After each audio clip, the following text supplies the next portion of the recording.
Pues, ya. Muy buenos días con todos. El día de hoy, desde el Centro de Estudios Asiáticos de la Universidad Nacional Mayor de San Marcos, les damos la bienvenida al webinar titulado La Guerra de Liberación de Bangladesh de 1971, Nacionalismos Postcoloniales, Guerra Fría y Configuración del Orden Regional Sudasiático. Eh, este proceso es bastante clave para entender la formación de Bangladesh en el marco de las tensiones políticas entre Pakistán oriental y occidental, así como las dinámicas de los nacionalismos postcoloniales. Este conflicto no solo dio origen a un nuevo Estado, sino que también estuvo atravesado por intereses geopolíticos de la Guerra Fría, involucrando a actores regionales e internacionales y redefiniendo, por supuesto, el equilibrio político en el sur de Asia. En ese sentido, para mí es un placer presentar al panel, comenzando con Fabricio del Piélago, quien es licenciado en Historia por la Universidad Nacional Mayor de San Marcos, con máster en Estudios Estratégicos y Seguridad Internacional por la Universidad de Granada, máster en Patrimonio Histórico y Territorial y ahora candidato a máster en Recursos Territoriales y Estrategias de Ordenación por la Universidad de Cantabria. Ha realizado además estudios complementarios en las universidades de Karlstad y Catania. Ha sido becario de la AUIP. Es miembro afiliado del Foro Mackinder y cofundador del Centro de Amistad Bangladesh-Perú. Actualmente es investigador en la Universidad de Cantabria y se especializa en geopolítica, seguridad e historia internacional.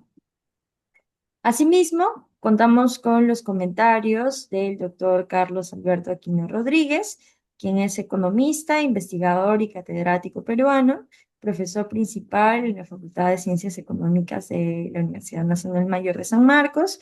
Es considerado uno de los principales expertos latinoamericanos en estudios asiáticos y actualmente es director del Centro de Estudios Asiáticos. Que bueno, ahora nos va a acompañar como comentarista en este panel bastante interesante. Agradecemos a todas y a todos por su participación en este espacio.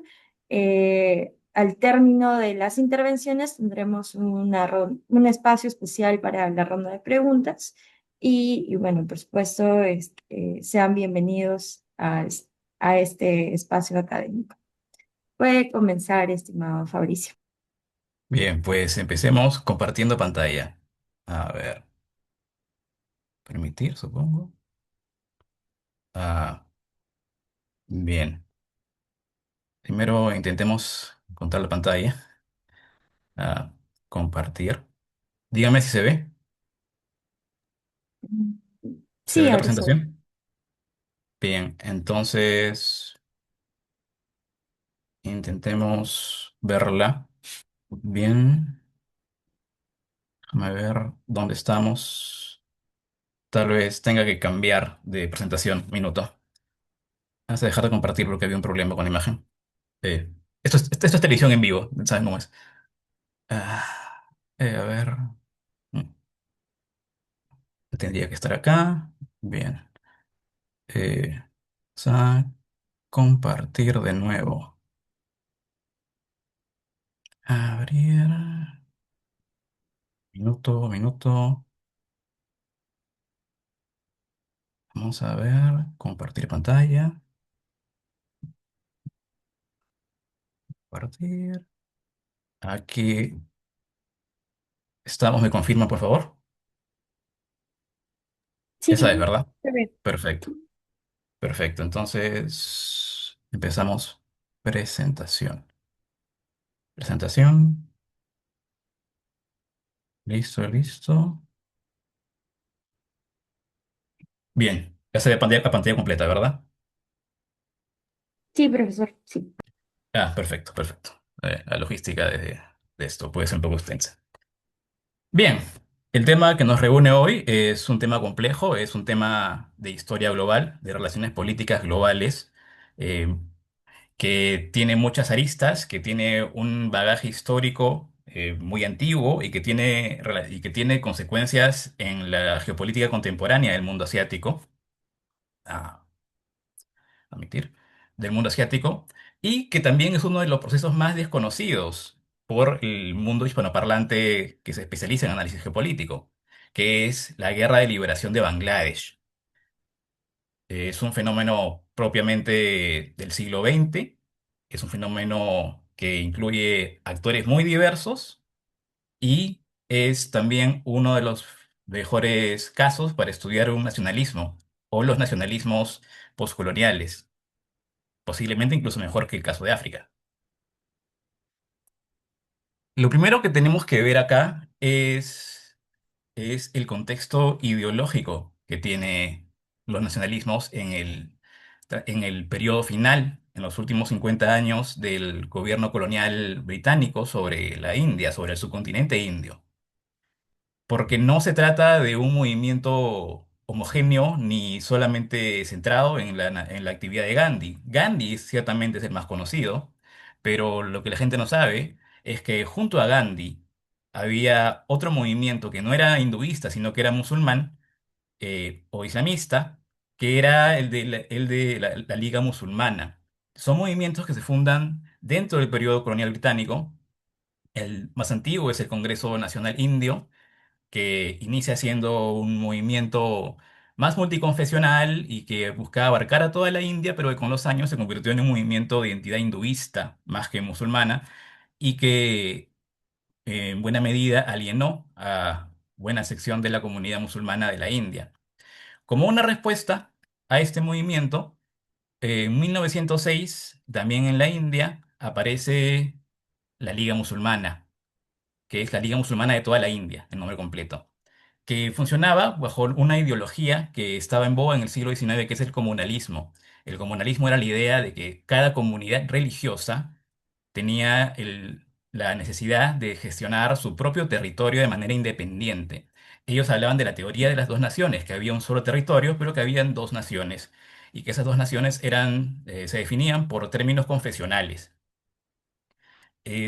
Buscaban un Estado independiente para los musulmanes y buscaban abrigar esperanzas o generar posibilidades de desarrollo en el sentido más idealista para la población musulmana pobre, que eran los campesinos que vivían, al igual que los campesinos hinduistas también, pero que vivían bajo el dominio de las élites locales hinduistas, los rayás y los príncipes hinduistas que controlaban el territorio.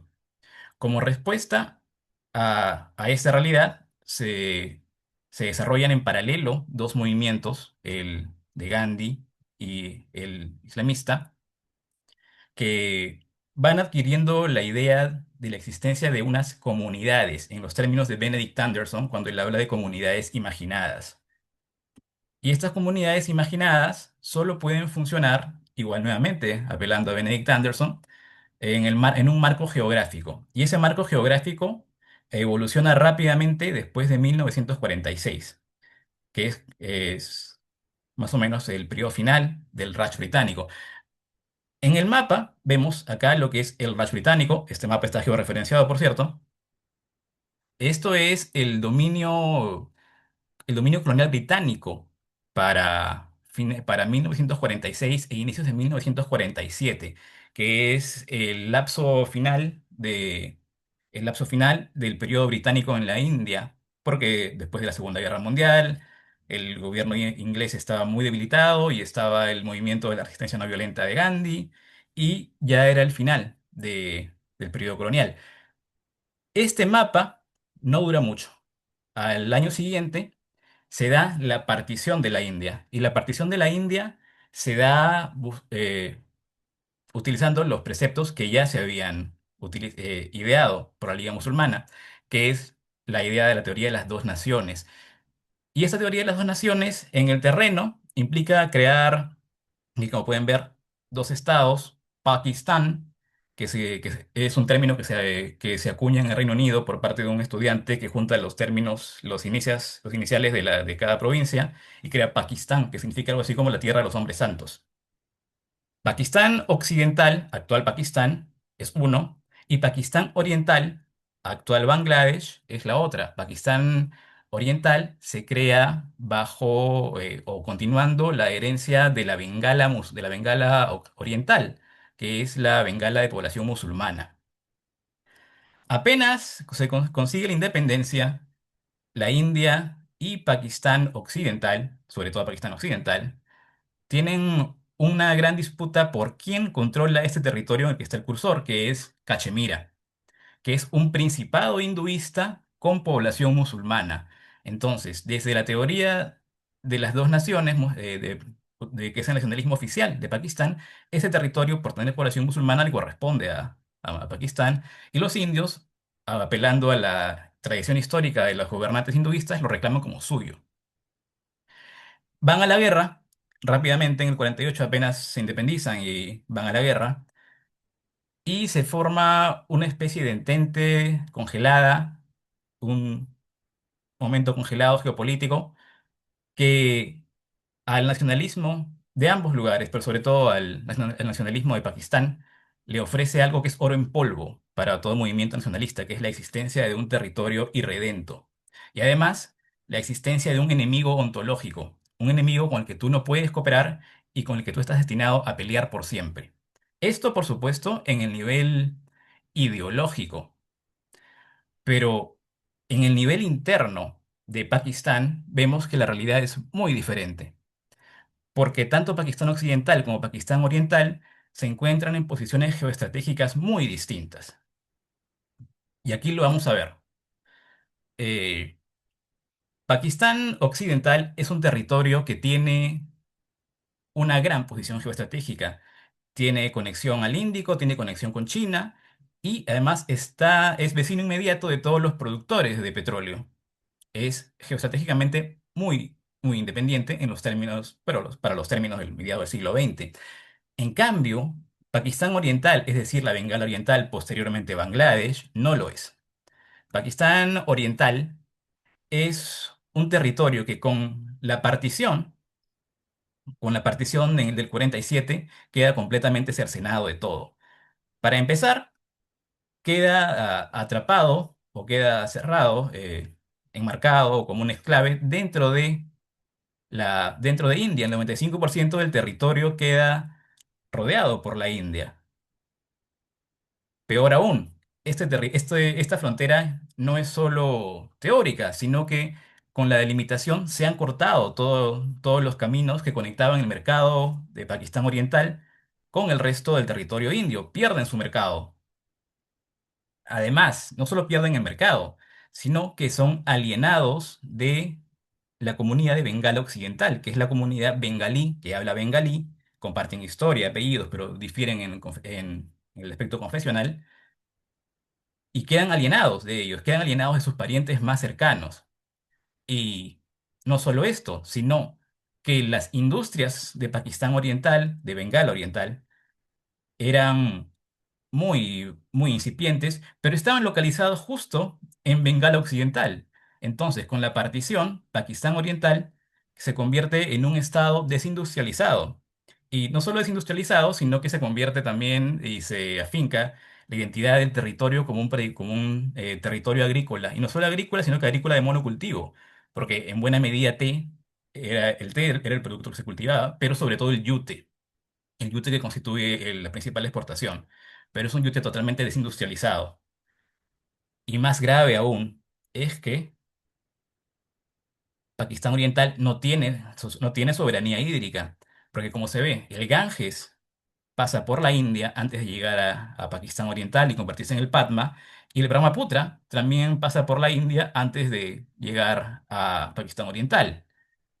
Y eso significa que la gestión del agua requiere de una cooperación con la India. Pakistán Oriental no es independiente, no puede ser en esos momentos independiente porque no tiene los mecanismos, ni las formas, ni el poder estratégico para eso. Pero por la guerra del 48, el territorio de Pakistán Oriental se ve obligado a cortar su cooperación con la India y el territorio se ve muy deteriorado. Y con el deterioro llega también una relación neocolonial entre Pakistán Occidental, que tiene mejores posibilidades de sobrevivir a este enfrentamiento, que Pakistán Oriental. Entonces, pronto la élite de Pakistán occidental comienza a comportarse desde su posición aventajada dentro del Estado como una élite neocolonial que acapara los recursos, que gobierna como se gobernaría en el virreinato del Perú en el siglo XVI, casi a través de corregidores, que son enviados desde Pakistán occidental a Pakistán oriental a gobernar el territorio. Y además se acapara casi todo los ingresos producidos por la exportación de Pakistán Oriental, que no solo no regresan a Pakistán Oriental a industrializarlo, sino que se dirigen a Pakistán Occidental y financian la industrialización de Pakistán Occidental y además muchas de las corruptelas de la oligarquía burocrático-militar que queda en el poder después de la partición. Entonces es algo que en geografía se llama desigualdad territorial o que desde la economía marxista sería solamente colonialismo, o desde la teoría más actualizada del Estado solo sería centralismo o centro-periferia, quiérase llamárselo como se le quiera llamar.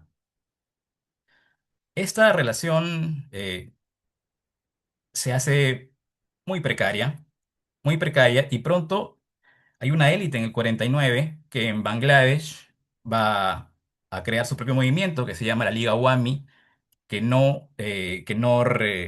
reconoce la necesidad de un movimiento regeneracionista para Bangladesh, para Pakistán Oriental, a través del federalismo, de una identidad propia, pero no hablan de una independencia todavía porque es muy pronto. Y todavía no son exactamente nacionalistas, son más nacionales que nacionalistas. Bien, pero si retrocedemos un poco, ¿por qué es importante este mapa? Este mapa es importante porque luego de la Europa del siglo XIX y el XX, no hay ninguna otra región en el mundo en el que un mapa haya sido completamente redibujado a través o bajo el auspicio de una ideología nacionalista. Eso no pasó en América Latina, ni en Estados Unidos, ni en Europa, ni en Asia Oriental, ni en Oceanía, en ningún otro lado. Es por esto que es importante. Es un caso único en la historia del siglo XX, o el segundo en la historia del siglo XX. En lo que sí es completamente original es que es el primer mapa que se redibuja a través de un nacionalismo religioso. Eso no había pasado en Europa. Eso no había pasado en ningún otro lugar. Hay nacionalismos que incluyen la religión, ciertamente, no como el sionismo en Israel. Y hay otros nacionalismos como el turco de inicio del siglo XX o el egipcio de Nasser, pero que crean dinámicas regionales, pero que no crean mapas regionales. El caso del sur asiático es un caso único en la historia. Además, es también único porque es el primer caso de un Estado-nación que se crea sin solución de continuidad. No de estados, porque los estados imperiales del siglo XIX no tenían solución de continuidad, como España y América Hispana, o Portugal y Brasil. Pero para un Estado-nación en el siglo XX, este es un caso único. Eh, Estados Unidos adquirió Hawái y Alaska muy posteriormente. Rusia tiene Kaliningrado, pero son muy minoritarios. En cambio, acá se crean soluciones, un Estado-nación sin solución de continuidad, en el que además la sección menos beneficiada es la que tiene la mayoría demográfica, de algo de 60-40. Todo esto es importante saberlo, porque es un caso único para el estudio de la historia de la política internacional. Eso es importante saberlo. Luego, hay en el 49 ya, cuando empieza la idea de una identidad propia de Bangladesh, eh, no hay todavía un elemento cohesivo propiamente dicho. Es una idea, es como un reclamo, como una reclamación social que todavía se da en términos muy inconexos, muy centrados en la literatura y en la historia, y con algunas protestas sociales, pero que no llega a ser eh, tan avesado en sus pretensiones. Olvidemos que Pakistán, desde su inicio, fue gobernado casi con el modelo turco, una relación cívico-militar en los que los militares podían intervenir en la vida política y lo hacían a sangre y fuego. Y justamente eso pasó en el 52, cuando desde Pakistán Occidental se intentó imponer el urdu, el idioma de Pakistán Occidental, como idioma oficial del Estado. Y con esto se, se congenió o congeniaron los ideales propiamente bangladeshis de una identidad propia diferenciada. Hay un gran movimiento social en Bangladesh para frenar esto. Es reprimido violentamente por el Estado. Es un movimiento liderado por estudiantes, pero la respuesta pakistaní fue enviar al ejército y con la llegada del ejército hay una masacre de estudiantes, toman la Universidad de Dhaka, que había sido fundada en el 22, y encierran a los estudiantes adentro y los matan. Es un acto de violencia brutal y, y con esto ya se va formando un propio nacionalismo bangladeshi, que es un nacionalismo secular, que difiere de la ideología nacionalista oficial, que es un nacionalismo religioso.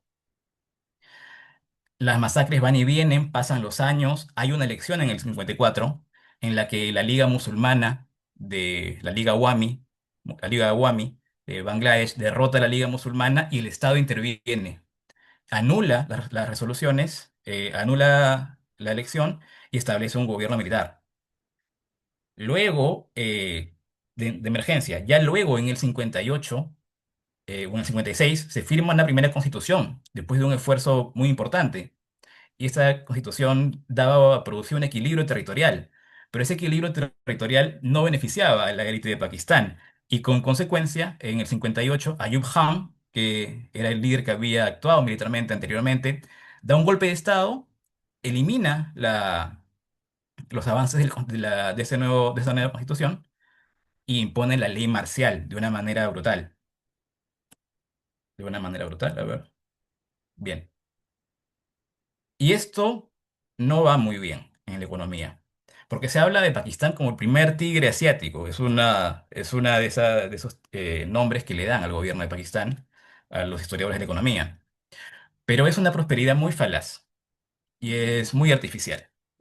Primero porque el PBI de Pakistán Occidental crece de 3,2 a 7,2 en 10 años, pero es un crecimiento artificial porque se hace a través de la captación de los recursos producidos por Pakistán Oriental. Mientras que Pakistán Oriental, cuyas exportaciones de yute constituyen el 43% de la economía de las exportaciones de todo el estado, solo crece de 1,7 a 5,2, por lo que se supone que posiblemente el crecimiento real habría sido mayor de no haberse redirigido los fondos de Bangladesh del oriente al occidente. El gobierno oligárquico es brutalmente desigual. Hay 22 familias que dominan el 85% de la banca, el 66% de la industria y más del 60% de la población en ese momento vive con menos de $2 al día. Es una desigualdad brutal. Y eso produce nuevamente movimientos sociales de protesta y, y de protesta muy generalizada y muy extendida.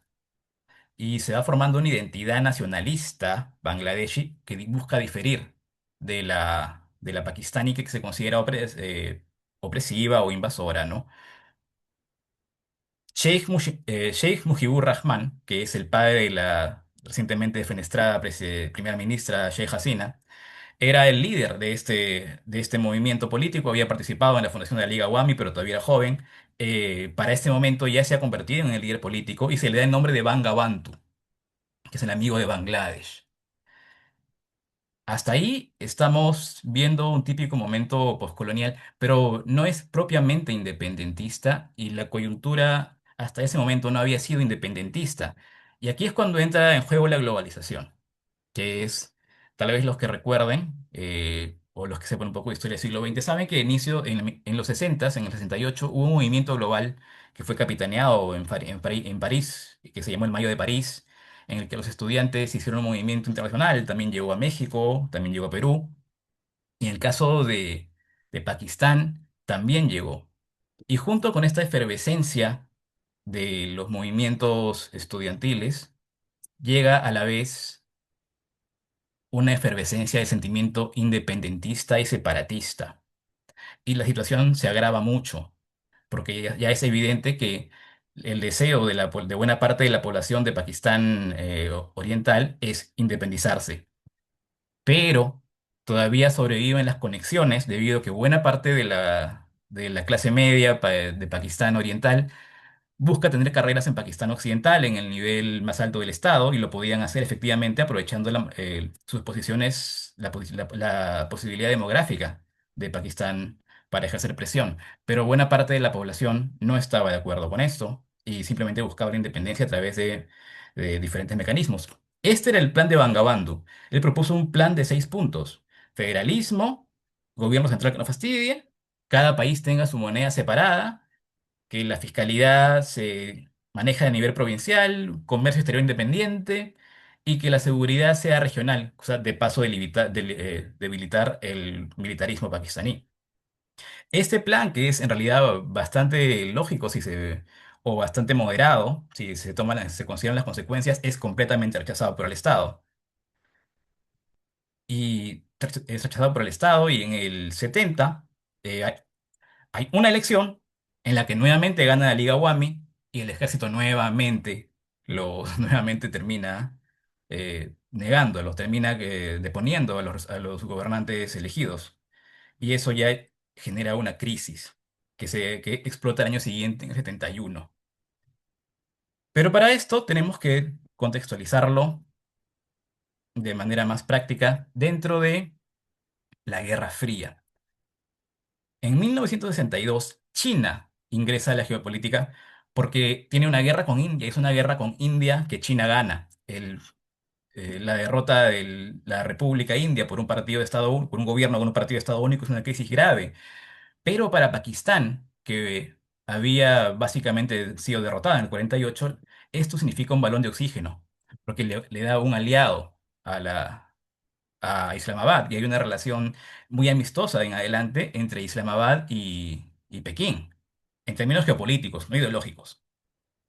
Además, Pakistán también había negociado con Estados Unidos, así que su gobierno podía negociar con dos, mientras que la India no. La India no tenía ese poder de negociación y se veía rodeado por tres flancos: norte, este y oeste. Es algo que nadie quiere en geopolítica. Y para compensar eso, el Estado indio se acerca a la Unión Soviética y comienza a negociar un tratado con la Unión Soviética, y entonces esto deja de ser un asunto bilateral y se convierte en un asunto de la Guerra Fría. Ya hay que pensar también que es la Guerra Fría con armas nucleares. Ya es una cosa distinta. En el 71 todo explota, porque la situación social era terrible, las diferencias sociales eran terribles, el ejército gobernaba de manera dictatorial, básicamente ley marcial. Ayub Khan, que era el presidente, había sido depuesto por Yahya Khan. Es un apellido muy común, por cierto, Khan, en la India. Y Yahya Khan, que era un gran político, también era un terrible estadista. Y su respuesta a la crisis fue eliminar a todo el mundo.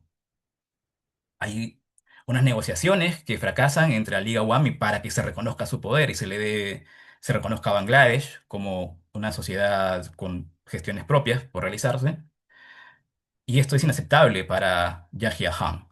Y él inicia las operaciones, la operación Luces de Bengala, que es una represión violentísima sobre la población pakistaní, de Pakistán Oriental, de Bangladesh. Hay violaciones a los derechos humanos, hay 1 millón de muertos.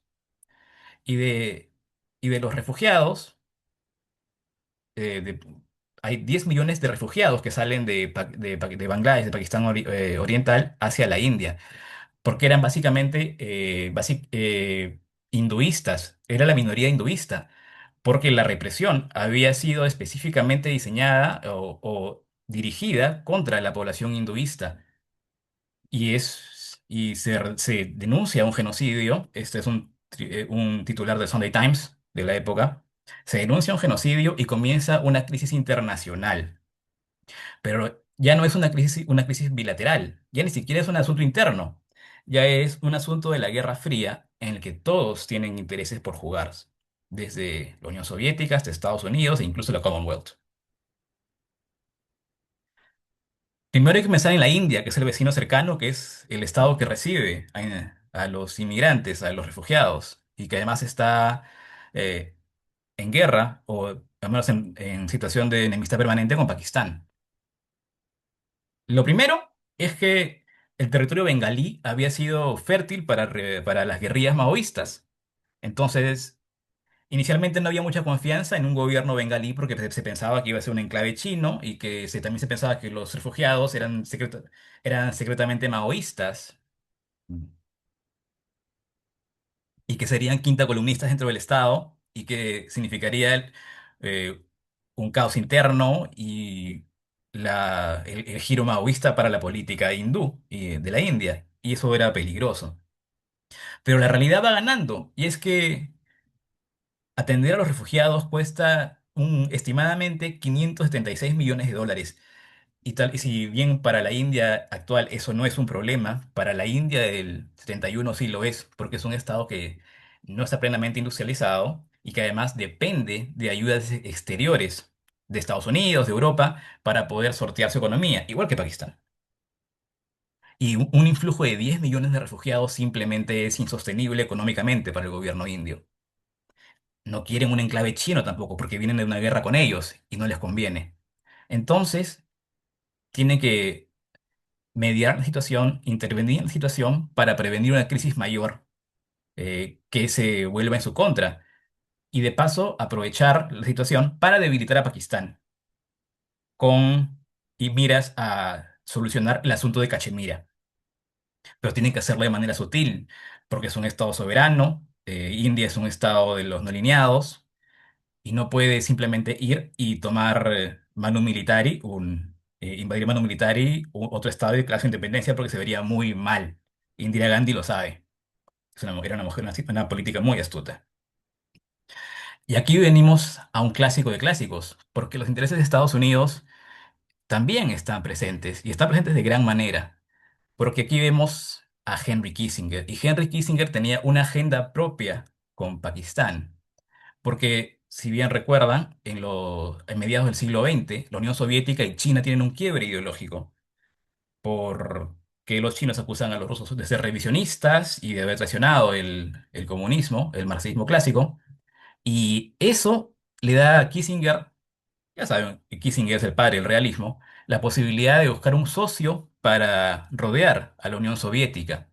Lo que no tenía Kissinger en ese momento era mensajeros ni intermediarios que le pudieran funcionar como recaderos, que es básicamente lo que quiere en ese momento, en el 71, excepto Yahya Khan, el presidente de Pakistán, que era un aliado tanto de Estados Unidos como de China, y que estaba muy interesado en ejercer la función de intermediario, porque con eso se beneficiaba personalmente él, pero también se beneficiaba la posición pakistaní que era la de resolver el asunto de Bangladesh o de Pakistán Oriental de manera unilateral o de manera interna, evitando la partición, la independencia y evitando la intervención de la India.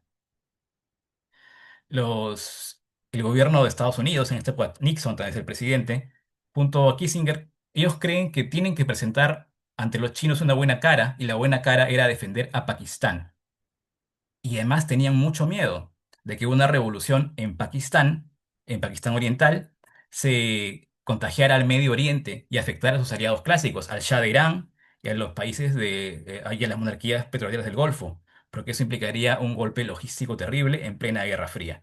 Entonces, hacen todo lo posible por frenar la independencia y por ayudar y por frenar a Indira Gandhi y por ayudar a Yahya Khan.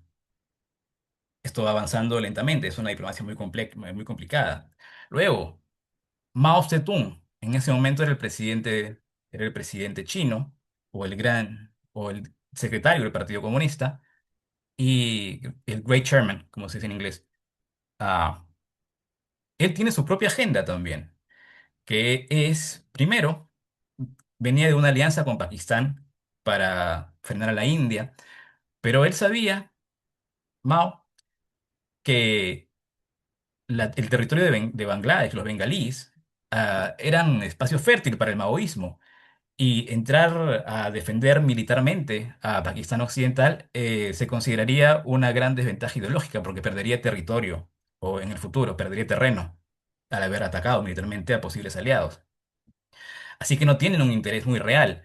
Además, en ese momento, China venía de haber sido derrotada militarmente por la Unión Soviética en la batalla del río Suri, 2 años antes, en el que la infantería china avanza, reclama el río como territorio como frontera natural china, y después la Unión Soviética envía a sus equipos blindados y arrasan con las Fuerzas Armadas chinas.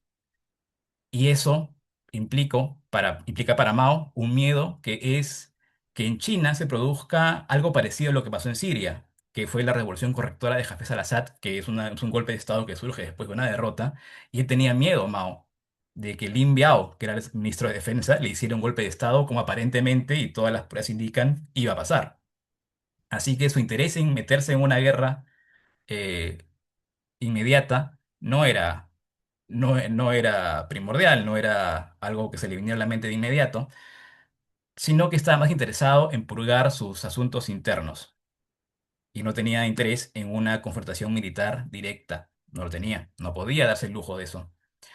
Los soviéticos estaban asociados con India y la agenda india implicaba garantizar la independencia de Bangladesh. Pero los soviéticos tampoco tenían intereses en acciones militares concretas, no los tenían. Primero porque en buena medida los soviéticos buscaban venderle y Pakistán compraba. Entonces, venderle armas a Pakistán y después declarar la guerra no es buen negocio. Tampoco tenían interés de una intervención militar directa porque se vería mal. Lo que ellos querían era consolidarse como árbitros en el tercer mundo, y se daban por bien satisfechos con debilitar la política exterior china, es decir, conseguir que la ideología china, el maoísmo, no avance ni dentro, ni geográficamente, ni que gane prestigio dentro del tercer mundo, ni entre los bloques de izquierda globales. Así que tenemos una agenda de poderes nucleares que están, al menos en el caso soviético y de Estados Unidos, que intervienen, pero no intervienen directamente de manera militar, como después se creería mucho. Después se pensaba que esto podía acabar en una guerra nuclear, y esa idea ha habido que temperarla, la historiografía contemporánea. Pero es diplomáticamente interesante porque uno puede ver las diferentes conexiones entre actores globales, entre agendas locales, y sobre todo porque esto sirve para negar la idea muy simplista en política internacional del Estado unitario, porque se ve que dentro de cada Estado hay diferentes actores con diferentes intereses geopolíticos y alianzas políticas posibles en el mercado ideológico global. Y eso es importante también de conocerlo. Pues, ¿cómo acaba la guerra? La guerra acaba por la ayuda de el ejército indio a los movimientos militares locales, a las guerrillas locales, se llamaban los Mukti Bahini, que había surgido, que era la respuesta, la resistencia armada contra la represión pakistaní. Primero es suministro, después es apoyo diplomático, y al final son acciones militares ya abiertas para evitar que esto degenere más, o que genere una crisis aún peor de la que ya había. Y Pakistán, el 3 de diciembre del 71, meses después de que declara la guerra, de que se manda al ejército a reprimir en Bangladesh, que el 3 de diciembre declara la guerra. Y Yahya Khan dice, es una cita muy conocida de él, que él no le tenía miedo a una mujer. Eso lo dijo el 3 de diciembre. El 16 de diciembre se rinden, porque el ejército pakistaní había sido plenamente arrollado por el ejército indio y por las alianzas locales. Esta rendición es humillante para el gobierno de Yahya Khan, y Yahya Khan acaba perdiendo el poder y cediéndoselo a Bhutto, Ali Bhutto, que es el padre de Benazir Bhutto, que también fue presidenta, que es un líder político pakistaní que intervenía en esta situación como una especie de voz moral de la nación, pero que básicamente quería ver al ejército derrotado, porque con eso conseguiría facilitarse un gobierno civil. Entonces, como digo, no es un estado, no es una acción unitaria, es una acción geopolítica que se da entre diferentes actores, cada uno con una agenda muy, pero muy distinta. Pakistán pierde la guerra, eh, y eso tiene consecuencias geopolíticas hasta la actualidad. La primera de todas es la más evidente, que es que se dibuja un nuevo mapa regional. Aparece Bangladesh como un estado independiente. También se consigue debilitar a Pakistán en en el aspecto ideológico, porque se ha derrotado, se ha demostrado efectivamente que la teoría de las dos naciones, que es el gran discurso de Pakistán, la teoría de una unidad musulmana como, o de una UMA como entidad política, no tiene asidero real y que puede ser derrotado diplomáticamente y militarmente, y eso es un gran golpe para Islamabad. Y eso tiene consecuencias también dentro de otros países musulmanes. El más evidente caso es, por ejemplo, también dentro de Pakistán, es el independentismo de Baluchistán, porque con esta guerra se demuestra que dentro de territorios musulmanes pueden haber nacionalismos seculares y que las comunidades no estaban obligadas a seguir los lineamientos de la UMA o de un corpus político musulmán unificado. Eso es importante es cierto, para los baluchistanes, pero también para los kurdos. Y esto es un impulso a los kurdos, al nacionalismo kurdo. Y los kurdos van desde Irán hasta Turquía. Y por eso es importante, porque es un evento con un razonamiento y con una consecuencia ideológica regional. Y no solo los kurdos, sino que también los saharauis en el norte de Marruecos, actual, que pelean por su independencia. Y se demuestra que el territorio, el mundo musulmán, tiene espacio político para un nacionalismo secular y que el nacionalismo religioso no es la única forma de concretar comunidades o de englobar comunidades e identidades, ¿no? O de condensarlas, sí, utilizando el lenguaje de la sociología de la ONU. Es una derrota simbólica para Estados Unidos, porque el gobierno de Kissinger y Nixon no querían la independencia de Bangladesh, al menos no en ese momento. Y es un momento importante dentro de la agenda de Estados Unidos, de Nixon. Nixon acaba odiando a Indira Gandhi y las relaciones entre Estados Unidos y la India se vuelven muy agrias. De hecho, Estados Unidos le corta la ayuda económica a la India como parte de este proceso. Luego, aparece algo importante que es el orden regional índico, porque Bangladesh, que está en la bahía de Bengala, como estado independiente, era una especie de exclave ajeno, de riesgo geopolítico. Pero Bangladesh independiente, en todo sentido práctico, se convierte en un estado tutelado por India. Y con esto, India puede proyectar su poder naval en todo el Índico y puede uniformizar el Golfo de Bengala como un espacio de acción. Y eso, claro, tiene un gran valor geopolítico y militar para la defensa pakistaní. Además de quitarle a Pakistán el ingreso económico de las exportaciones de Bangladesh. Ya no puede. Ahora, tal vez la consecuencia geopolítica más importante de todo esto es la nuclearización del continente. Porque como consecuencia de la guerra y como consecuencia de haberse visto rodeado por China y Estados Unidos a la vez, uno de ellos un poder nuclear y el otro un poder industrial demográfico, todavía no plenamente desarrollado en esa época, pero se veía. La primera consecuencia es que cambia la doctrina de defensa de la India. Deciden evitar riesgos geopolíticos a futuro, reducir la amenaza, la brecha militar y deciden adquirir la bomba atómica. Y con la bomba atómica de la India, el régimen regional cambia, porque ya no es fácilmente derrotable sin consecuencias militares. Y otra consecuencia de eso, a su vez, es que Pakistán, viendo el programa militar nuclear de la India, decide también nuclearizarse. Y en la década de los noventas, Pakistán adquiere la bomba atómica.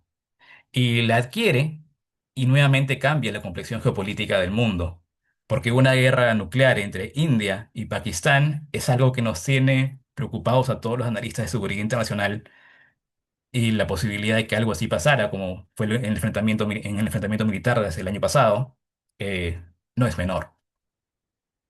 Finalmente, el régimen indio, este régimen geopolítico índico, inicia en este periodo y se mantiene por 40 años hasta el ingreso de China en el siglo XX. en la primera década del siglo XX, que es cuando recién esta tendencia se empieza a revertir. Y claro, ya estamos viendo en la actualidad las consecuencias en 2026, estamos viendo las consecuencias de una división ideológica colonial de inicios del siglo XX. Y con esto quedo dispuesto a todas las preguntas que me puedan hacer y muchas gracias. Muchas gracias, estimado Fabricio. ¿Dejo de La compartir? exposición ha sido bastante enriquecedora. Aún se ve la presentación. Ahora le voy a dar el pase al profesor Carlos Aquino para que pueda comentar un poco más acerca del tema que has expuesto. Profesor Aquino. Sí, gracias, gracias. No, muy, muy interesante, Fabricio, tu conferencia, especialmente sobre, como tú mismo dijiste, un tema que no se conoce, ¿no? Lamentablemente, India en particular, comentamos en en la antesala de la reunión, cada vez adquiere una presencia muy importante, obviamente China, ¿no? Pero, por ejemplo, los temas que hay entre India y China que están presentes ahora, las diferencias políticas, militares que tienen sus raíces, pues, en este tema que hemos expuesto, ¿no? Entonces, gracias por tu presentación, realmente nos ha ilustrado a todos en este tema, ¿no? Bueno, yo haré unos breves comentarios, ¿no? Primero, como tú muy bien le dijiste, en realidad, para algunos era inevitable, ¿no? La partición de Pakistán, ¿no? Porque imagínate, un país que nace dividido, ¿no? Claro, muchos países, hay divisiones en muchos países, ¿no? Lingüísticas, económicas, tribales, pero dentro de un mismo territorio. Acá no, pues están dos territorios y totalmente alejados. O sea, la distancia directa entre Pakistán o sea, en ese momento Pakistán occidental, lo que es ahora Pakistán propiamente dicho, lo que es ahora Bangladesh, en ese momento Pakistán oriental, son 2.200 kilómetros, como tú decías, ¿no? Eh, Hasta 1971, hasta la independencia de Bangladesh, Pakistán enviaba, ¿no? Los que eran los virreyes a gobernar. ¿Cómo hacían para viajar? Dicen que puede demorar 5 horas en avión, ¿no? Llegar desde, por ejemplo, Islamabad o Karachi, que son ciudades importantes, capitales de Pakistán, hasta Dhaka, por ejemplo, ¿no? Y no solo eso, obviamente la gente en esos años era un lujo bajar pero avión. ¿Cómo hacían? Tenían que atravesar India, y que era un territorio hostil, ¿no? No solo eso, como tú también creo que ya lo has comentado, aparte de la división geográfica importante, eran pues lugares que ¿qué tenían en común en realidad? Probablemente lo único que tenían en común es la religión musulmana, ¿verdad? Porque son etnias distintas, ¿verdad? O sea, la mayor parte de la población de lo que es ahora Bangladesh es bengalí, ¿verdad? Y en Pakistán, pues son muchas etnias, Punjab, Pashto, pero bengalí es una minoría, si no inexistente. El idioma también es distinto, ¿no? O sea, el idioma, el bengalí es el mayoritario en Bangladesh y en el otro lado habrán el urdo y muchas cosas más, ¿no? Y lo otro que también comenzaste, la discriminación que había, ¿no? De lo que es ahora Pakistán hasta Bangladesh, a pesar de que, como tú mismo dijiste, Bangladesh generaba muchos recursos a través de las exportaciones, ¿no? El yute, el té y todo lo demás, pero la mayor parte se quedaba en Pakistán, ¿no? Lo que es ahora Pakistán. Entonces, para muchos era inevitable este escenario, ¿no? Entonces, obviamente, lo que llevó a la guerra de liberación es, ganan las elecciones, pues, el partido de este señor, ¿no? Aguardo. Sheikh Mujibur Rahman, gana el Congreso de 169 asientos, obtiene 167, una mayoría aplastante, y desconoce pues Pakistán Occidental lo que pasó, y no solo desconoce, sino empieza una represión terrible, como tú ya muy bien lo has ilustrado, ¿no? Entonces, obviamente esto desencadena una guerra de liberación. Pero no solo es el tema interno, como tú también lo has dicho, obviamente hay actores internacionales muy importantes. Hoy India obviamente veía con interés este tema y feliz de apoyar pues a Bangladesh para debilitar a su enemigo Pakistán, ¿no? Y como consecuencia tenemos este tema de la división, ¿no? Entonces se debilita Pakistán, lo que es ahora Pakistán. Es interesante, ¿no? Por ejemplo, Pakistán es un territorio de 881.000 kilómetros cuadrados en la actualidad, tiene cuánto, 241 millones de habitantes, es un país muy poblado, en un territorio muy pequeño, la densidad geográfica es muy alta, 200, por ahí tengo la estadística, 278 personas por kilómetro cuadrado, pero ¿cuánto tiene territorio Bangladesh? 148.000 kilómetros cuadrados, viviendo 172 millones de habitantes. Leía que es el país medianamente grande que tiene la densidad poblacional más alta del mundo, 1.164 personas por kilómetro cuadrado. Y es un país que tú conoces obviamente mejor que yo, con pocos recursos naturales, mineros, petroleros y todo lo demás, sujeto a desastres naturales, ¿no? Ciclones, inundaciones. De hecho, El monzón. dicen, claro, mucho del territorio de Bangladesh está debajo del nivel del mar. Entonces, es un país muy, muy pobre y que hasta antes de la independencia a Pakistán hacía muy poco nada para ayudarlo. Entonces, bueno, la división se hizo inevitable, ¿no? Una de las cosas que a mí me impresiona, y es una pregunta que te quiero hacer también, es interesante, ¿no? Cómo estos dos países, ahora separados, por supuesto, Pakistán y Bangladesh, han atravesado este periodo, pero quiero preguntarte, después me contestas, son dos países musulmanes, pero uno a veces tiene la idea de países musulmanes, especialmente cuando uno ve el caso, por ejemplo, Afganistán, ¿no? Un país muy religioso, donde la mujer pues tiene un rol mínimo, ¿no? O cero en realidad, ¿no? Pero Pakistán y Bangladesh han sido gobernados por largos periodos de tiempo por dos poderosas mujeres, ¿no? La familia Benazir Bhutto, que ha sido ministra varias veces, bueno, es hija de uno de los líderes de Pakistán, el militar Bhutto, Ali Bhutto.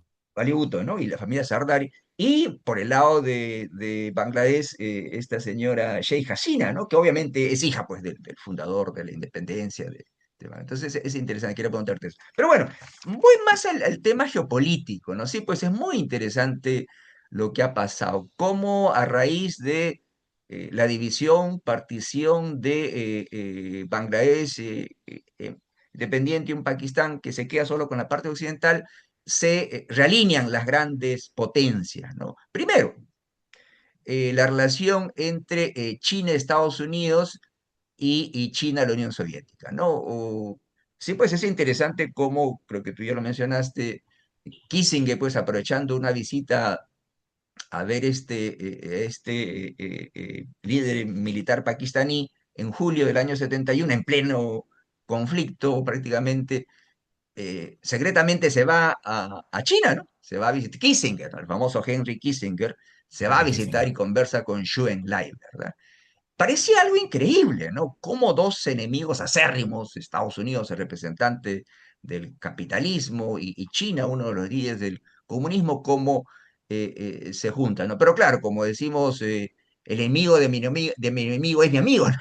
Sabemos ya que ya China y la Unión Soviética en ese momento ya tenían grandes problemas, ¿no? Desde la muerte de Stalin en el 52, Stalin era una persona a quien Mao Zedong tenía mucha estima, ¿no? Pero asume Nikita Khrushchev, que para Mao es visto como un revisionista, critica a Stalin el autoritarismo, más que todo el culto al personalismo, y eso obviamente le tocaba personalmente a Mao. Entonces empieza esta división entre la Unión Soviética en ese momento y Mao, ¿no? Y esto se agudiza porque según Mao, Nikita Khrushchev pues asume una posición revisionista, ¿no? Pregona la coexistencia pacífica y todo lo demás, y esto se complica, como tú también lo has bien dicho, el conflicto geopolítico, prácticamente la escaramuza militar que hubo a fines del 68 y también meses antes la Unión Soviética había invadido Checoslovaquia y China protestó muy fuerte, ¿no? Algo muy interesante, ¿cómo han cambiado las cosas? ¿No? Fíjate, bueno, Unión Soviética invade Checoslovaquia y uno de los que más critica es China. Te digo interesante porque mira lo que sucedió. El año 2022 ahora Rusia invadió Ucrania y China mira para otro lado, ¿no? O para muchos en verdad está apoyando a Rusia. ¿Cómo cambian los tiempos? ¿No? Pero en ese momento obviamente eran enemigos acérrimos. Entonces Estados Unidos vio una oportunidad. Bueno, hay un cisma entre la Unión Soviética y China, y por qué no aprovechamos para justamente aliarnos con China. Entonces le convenía, por supuesto, a Estados Unidos hacer más grande ese cisma, y por supuesto China también veía pues a una Unión Soviética hegemónica y obviamente quería un amigo en Estados Unidos, entonces coincidieron ahí, ¿no? Lo otro que también es muy interesante es el surgimiento de la India como una potencia militar y política en el sudeste asiático, ¿no? Se cimenta el rol de la India allí. La división o la enemistad con Pakistán obviamente se hace mucho más permanente, eso es algo también muy interesante. India, que también había tenido, como tú ya bien lo mencionaste, una escaramuza con China, obviamente ve la situación. Bueno, si China va a estar con Estados Unidos, que ayudó a Pakistán, obviamente tengo que fortalecer mi relación con la Unión Soviética, ¿no? Entonces se concede eso. De hecho, ese paso es muy importante, ¿no? Ahora es muy interesante el panorama en la actualidad. En ese momento, pues, la revolución, obviamente, China y la Unión Soviética eran enemigos, pero ahora son muy amigos. Entonces es muy interesante ver, eso sería materia de otra conferencia contigo, Fabricio, la situación actual, ¿no? Tú sabes que India, obviamente, sigue teniendo en China una relación un poco complicada, tienen muchas diferencias geográficas y todo lo demás, pero India es amigo de la Unión Soviética, pero asimismo la Unión Soviética es amigo de China. Entonces es interesante cómo Rusia trata de balancear sus relaciones, ¿no?, entre todos dos países, y por otro lado, Pakistán, su relación con la Unión Soviética, perdón, con China se ha fortalecido, ¿no? Como si ese son uña y carne, ¿no? Una muestra, por ejemplo, de esta relación estrecha en la actualidad entre Pakistán y China es este famoso tema de la iniciativa de la Franja de la Ruta, ¿no? Esta idea, esta estrategia que el año 2013, perdón, esta estrategia que el año 2013 hizo China para recrear la famosa ruta de la seda que unió desde el siglo II de esta era hasta el siglo XIV-XV Europa y, y China, y que ahora China quiere recrear en todo el mundo. Construcción, infraestructura y todo así. Pakistán es uno de los países donde se dice China invertir como 70.000 millones de dólares justamente para que Pakistán sea un socio comercial de Chile, como creo que también lo comentaste. Pakistán pues es un socio muy importante también porque es a través de Pakistán, por ejemplo, que China puede traer el petróleo, productos de Asia y África, evitando ir por todo el Indo-Pacífico, pasar por el Estrecho de Malaca, que podría ser bloqueado en caso de un conflicto con Estados Unidos. Entonces es interesante cómo a partir de este conflicto de 1971, las relaciones políticas se afianzan y consolida, como te digo, a India como una potencia regional. Y algo que tú también comentaste, ¿no? Pakistán obviamente fue derrotado estrepitosamente por la India, 90.000 soldados se rinden, imagínate, en Dhaka, ¿no? Dicen que, leía que es la rendición más numerosa ocurría después de la Segunda Guerra Mundial. 90.000 soldados, imagínense, rendirse, ¿no? Y lo otro también, que tú también lo mencionaste, 10 millones para India, porque era importante resolver este problema de Bangladesh, porque entre otras cosas, porque 10 millones de refugiados, prácticamente un 15-20% de Bangladesh, se huyen del país ante la masacre, el genocidio que hubo, ¿no? Entonces, es muy interesante cómo estas relaciones geopolíticas se han configurado a través de esta guerra. Pero concluyo diciendo con esto, ¿no? Fue un conflicto terrible, pero para muchos era algo inevitable que tenía que pasar tarde o temprano, ¿no? En todo caso, los temas actuales, que también sería muy interesante analizar, como te digo, probablemente sea a materia de otro tema. Entonces, yo termino con eso. Más bien, si tú puedes agregar algo sobre el rol de la mujer en estos países musulmanes, Pakistán y Bangladesh, que es muy irónico, ¿no? Como te digo, para muchos la religión musulmana es una religión que oprime las mujeres, pero por lo menos en estos países no ha sido así, ¿no? Gracias. Ah, todo, estamos de acuerdo en casi todo. De hecho, en todo estamos de acuerdo. Primero, una cosa sobre el cambio de lealtades y geopolítica en los últimos 50 años y cómo se reorganizan. A mí siempre me gusta citar a Richelieu, que él decía que la traición es cuestión de fechas. Sí, pues. Cierto, cierto, cierto. O Sí. tus enemigos de hoy pueden ser menos allá o al revés. Sí, pues, Claro, es cierto. ¿cierto? Cuando vemos la diferencia entre las acciones militares de India y China, en realidad lo que estamos viendo es la secuela del pensamiento de la guerra, en el caso de China, de Sun Tzu, del arte de la guerra, que es una guerra básicamente Claro, psicológica, y en el caso de la India, que es la estrategia de Kautilya, el Raya Mandala, que constituyen ir rodeando a un enemigo poco a poco. Son dos teorías de la guerra que tienen más de 2000 años. Entonces, ahí no estamos viendo improvisación, estamos viendo una identidad histórica marcadísima. cierto, cierto. Complicadísima, ¿no? Sí, sobre el cómo se movían. eh, por territorio indio era complejo, tenían que hacerlo por mar, Fíjate. por mar. Y por eso el ejército indio, cuando ya plenamente comienza la guerra, lo primero que hace es cortar los puertos, Daca y Chittagong. Y se acabó la cosa. Y ya no podía regresar.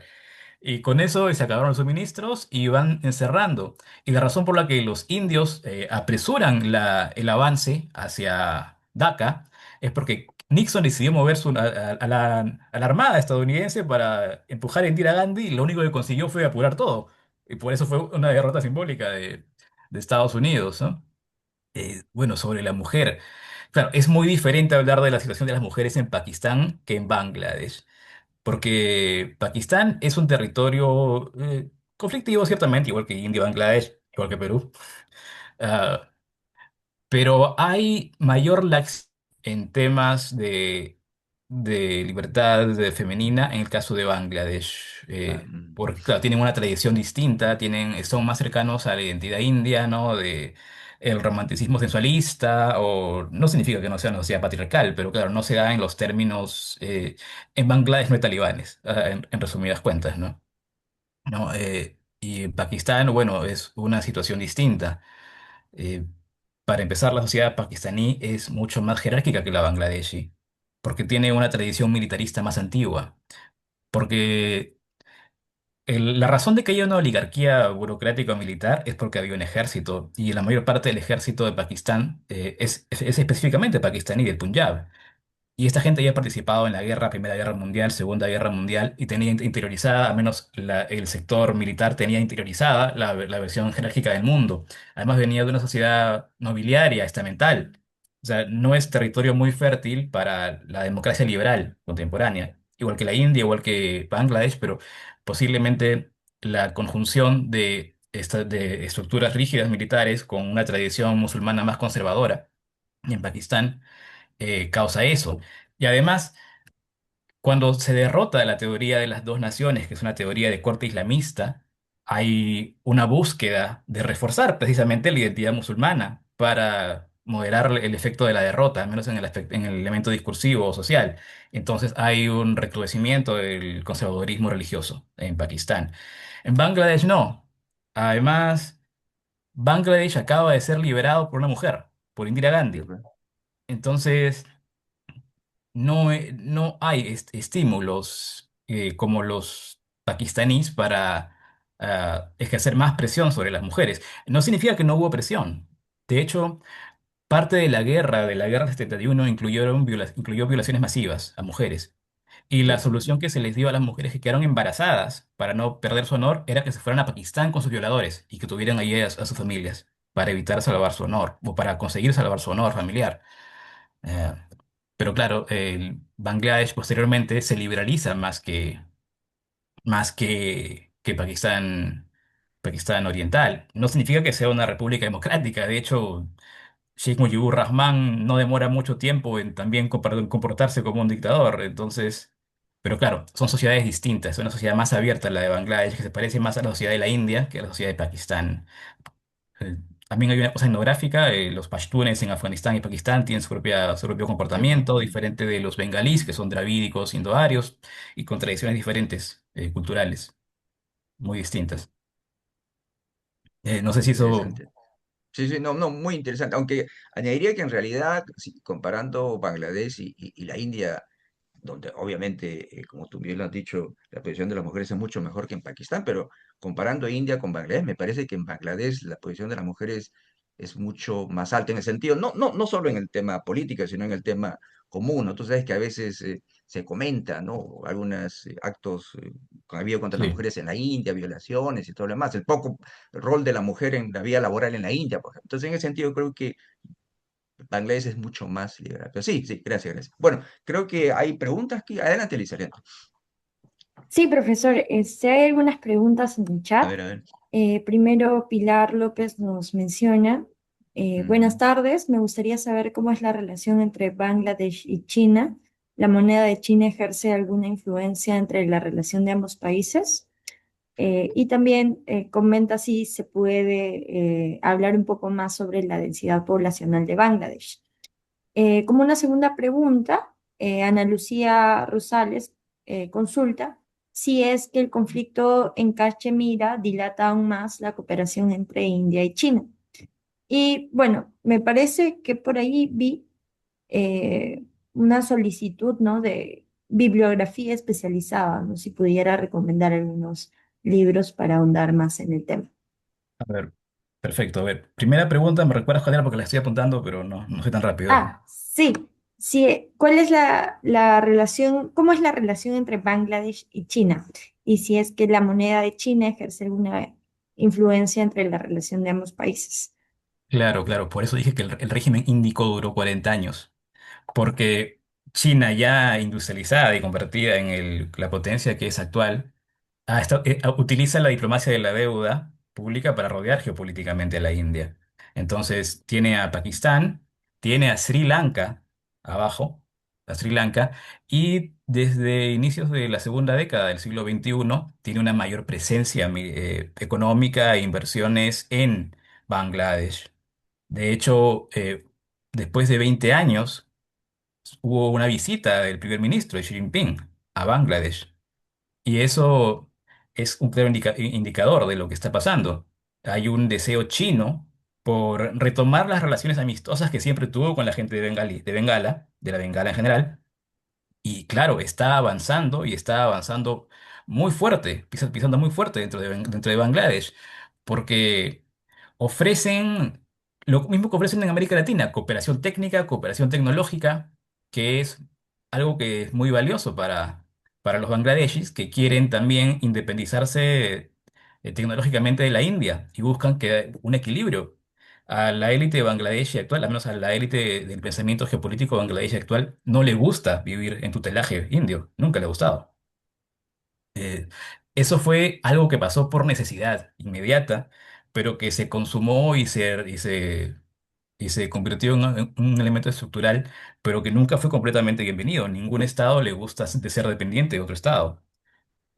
Y las intenciones indias tampoco eran exactamente basadas en la bonomía, eran sus propios intereses geopolíticos en su relación con Bangladesh. Entonces, la posibilidad de inversiones chinas es algo que despierta mucho el interés por el interés de Bangladesh.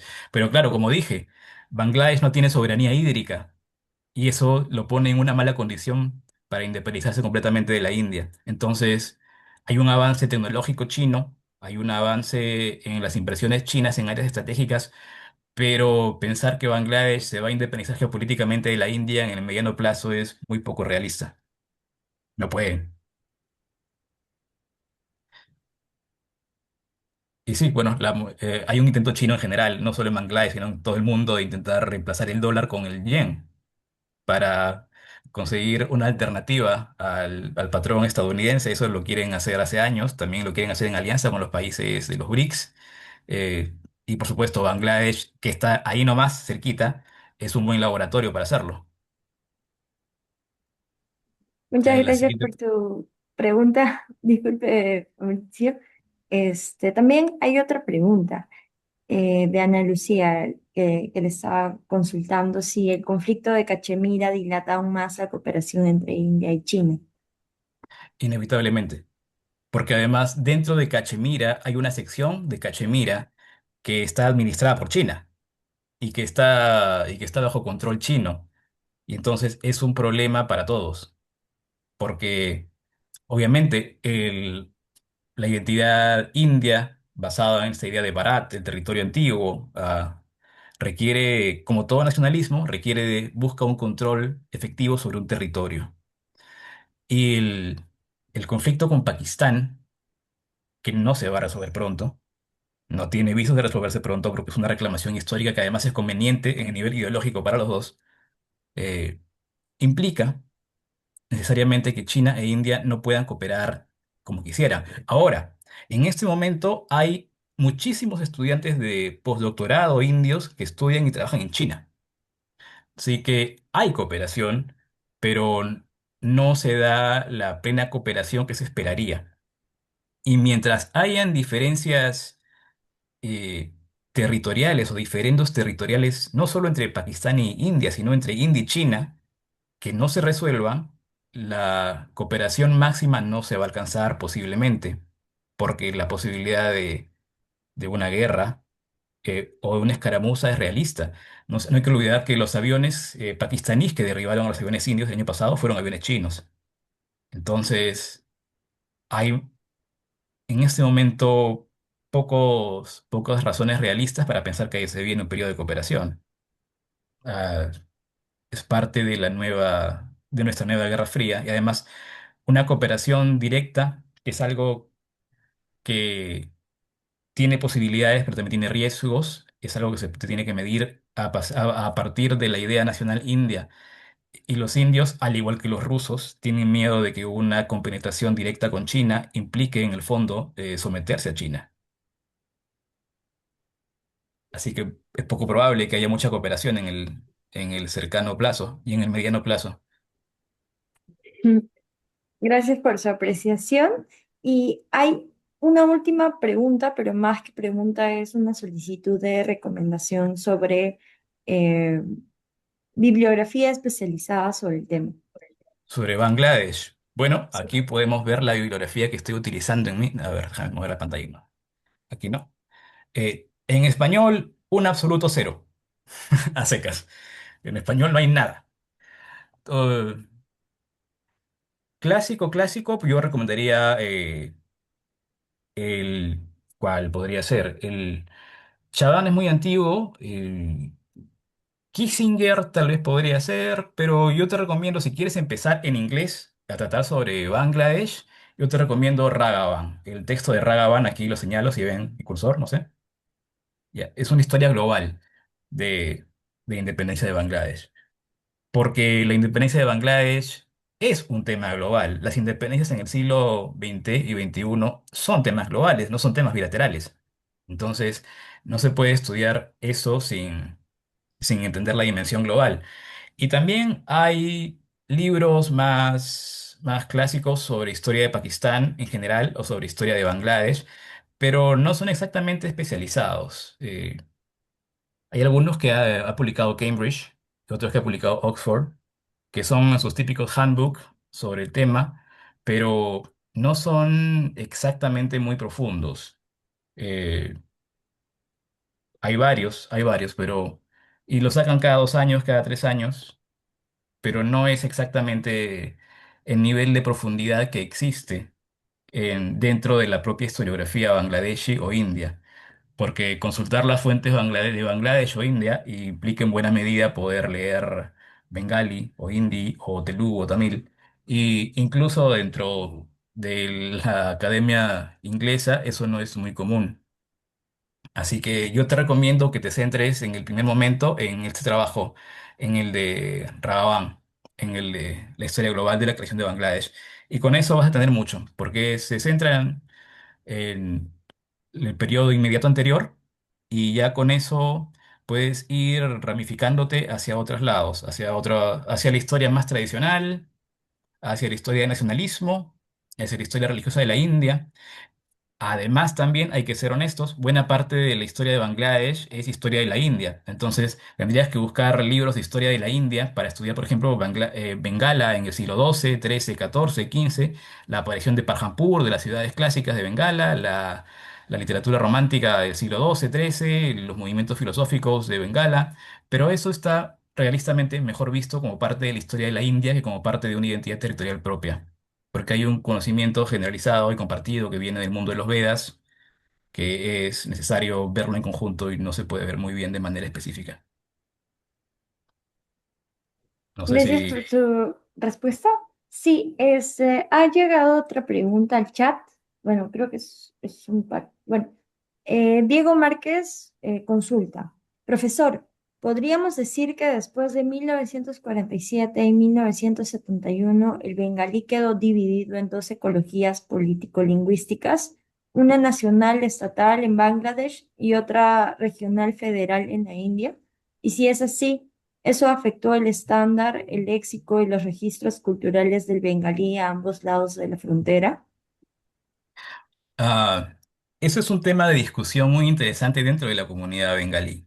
Porque cuando hablas con gente de Bangladesh y te hablan de gente de Bengala Occidental, claro, siempre hay este tema, ¿no? De las diferencias locales. Pero el léxico no viene a cambiar tanto más allá de la preexistencia de acentos locales y de modismos locales. Eso no cambia. Eso ya existía antes de la partición, ya existía antes del siglo XX, existía en el siglo XIX, porque si sumas la población de Bengala Occidental y Bengala Oriental, estamos bien ahí más o menos por 200 millones de personas. Entonces, hay muchas variantes locales. Además, al ser sociedades agrarias, son sociedades poco comunicadas entre sí. Y han estado poco comunicadas entre sí. No solo hay diferencia de sociolecto, sino que hay dialectos que se desarrollan localmente a través de identidades propias, cercanas, de comunidades agrarias aisladas. Entonces, eh, el 71 y el 47 no es que modifiquen completamente el léxico, sino que básicamente hacen oficial diferencias que ya existían. Por ejemplo, en Bengala Occidental se saluda Namaskar, que es hola en bengalí. Pero en Bangladesh dice Salam Aleikum, porque es la parte del lenguaje árabe y musulmán que hay que es parte de la identidad musulmana de Bangladesh. Pero son mutuamente inteligibles, perfectamente. Y son tan mutuamente inteligibles que en buena medida había movimientos sociales y de posibles guerrillas que se movían entre ambos territorios sin mayor problema y se podían comunicar sin mayor problema entre ambos. Bueno, creo que esa respuesta. Gracias, profesor. Ya con esa última pregunta cerramos el panel del evento del día de hoy. Agradecemos a todos los participantes por el interés en el tema y la asistencia. Recuerden seguir las páginas del Centro de Estudios Asiáticos. Estamos en Facebook, Instagram, LinkedIn. Ahora tenemos TikTok para que puedan estar al corriente de todas las actividades que realizamos entre conferencias, exposiciones, entrevistas y bueno, otros temas de interés también. No sé si el Si profesor me aquí permites, Liz, sí, quiere, sí, ajá, sí, sí, justamente. dar Gracias, algunas gracias. palabras. No, no, agradecer a Fabricio por la interesante conferencia, agradecer a las personas que han participado. Más bien había una pregunta sobre bibliografía, ¿no? Miren, nosotros en el Centro de Estudios Asiáticos tenemos en la Biblioteca Central, porque no tenemos espacio en nuestra oficina, en la Biblioteca Central, en el primer piso, ustedes entran y hay un corner del Centro de Estudios Asiáticos. Miren, a nosotros nos han donado las embajadas del Asia, China, Japón, Corea, India, Estados Unidos. Nos han donado libros sobre economía, política, sociedad, relaciones internacionales, idioma, historia, cultura y todo lo demás. Entonces, hay libros sobre la India. Como bien dijo Fabricio, ustedes quieren entender Bangladesh, pues de hace un siglo, 2 siglos, entonces tienen que obviamente ver la historia de la India. Y me parece, no estoy seguro, me parece que hay algunos libros incluso en bengalí, en urdo, porque alguien nos donó, ¿ah? Bueno, yo no leo, así que no sé, pero me parece que entonces yo les recomendaría. Mire, de la India hay, ¿cuántos libros habrá? 50 o más libros, ¿ah? Y hay sobre historia, política, y obviamente ahí hablan pues sobre Pakistán, Bangladesh y todo. Entonces yo les diría que alguien que esté interesado podría empezar a ir por allí, ¿no? Y lo otro que también quiero comentarles, eh, eh, nosotros tenemos, entre otras cosas, un canal YouTube. Por ejemplo, esta conferencia que ha dado Fabricio ha sido grabado y lo vamos a subir a nuestro canal YouTube. Y hemos tenido unas 2 o 3 conferencias sobre la India. Entonces, si quieren conocer India, que es importante para conocer Bangladesh y Pakistán, también podrían ver ahí. Y lo otro que también quería anunciarles, comenté con Fabricio, la primera vez que nos comunicamos a través del Google Meet, yo conocí a el anteaño pasado, o el año pasado fue, el año pasado fue, ¿no? Estuve en Azerbaiyán, ¿no? Este país al mar sur del mar, el Cáucaso, en la región del Cáucaso, y conocí a un diplomático de Bangladesh, Abdur Rauf. Entonces yo le dije, pues, un gusto encontrarte y me gustaría invitarte, ¿no? Porque no se conoce, pues no se conoce. Es la primera conferencia en realidad que estamos haciendo sobre Bangladesh, Pakistán y todo lo demás, porque no conocemos expertos, ¿no? Pero bueno, ya tenemos a Fabricio, lo cuento el señor, entonces voy a contactarme con él y sería muy interesante en una próxima conferencia tenerlo este señor y Fabricio para que nos sigan profundizando en este tema de la región del sudeste asiático y en estos dos países en particular muy importantes como son Bangladesh y Pakistán. ¿Ok? Sí, eso quería comentar. Bueno, el gusto ha sido mío. Es un gusto estar en el Centro de Estudios Asiáticos. Yo conozco a Carlos desde la lejana época del Grupo Asia, allá por el Precerámico. Mm. Entonces, siempre he querido ayudar. He querido ayudar a que San Marcos se internacionalice a martillazos.